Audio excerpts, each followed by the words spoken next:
Welcome to Luca and Miguel. Enjoy the video. You start by choosing a legal path. Register as a developer or use PC-first workflows. Once enrolled, install the approved SDK or engine tools, Visual Studio, Unity, or an approved XDK, and confirm your development machine builds projects. Make sure to back up any original game saves and use a separate test profile. Don't attempt firmware hacks or hardware modifications. They risk bricking and legal trouble. Instead, prepare assets and a simple test project so you can move to building and deploying within permitted channels. Now build a minimal test application to validate input and rendering, then run it locally. Use an emulator or an approved development kit to deploy. This keeps the console unmodified. Once done, profile performance, check memory and frame pacing, and optimize assets and code.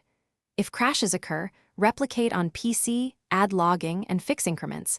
Avoid any guides that tell you to change firmware to bypass signing.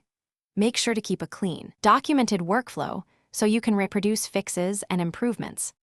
Finish by deploying through the approved toolchain to a secondary test console or sandboxed account, and verify saves, controllers, and any network features.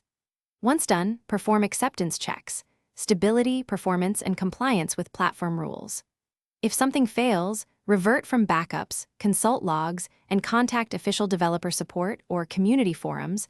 Do not follow exploit instructions to patch the console. A single troubleshooting tip. If deployment fails, recreate the build with debug symbols and step through logs to isolate the fault.